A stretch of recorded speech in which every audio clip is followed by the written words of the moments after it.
একদিন সকালে শিকারে যেতেছে, ময়না জিজ্ঞাসা করতেছে, মালিক কোথায়?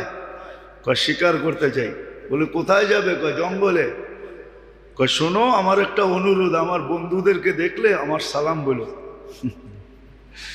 তো বাগানে ঢুকেই দেখতেছে 8-10টা ময়না বসা আছে এক ডালে। তো দেখা ওই নিজের ময়নার কথা মনে হচ্ছে, ওনা সালাম দিতে বলছে বন্ধুদেরকে, তো সম্বোধন করে বলতেছে, তোমাদের মতো একটা তোতা আমার কাছেও আছে, সে তোমাদেরকে সালাম দিছে। তো বলতে দেরি, 10-12টা ডালের থেকে ওই মুহূর্তে পুরা মরতে দেরি করে না, সাথে সাথে পড়ছে আর মরছে।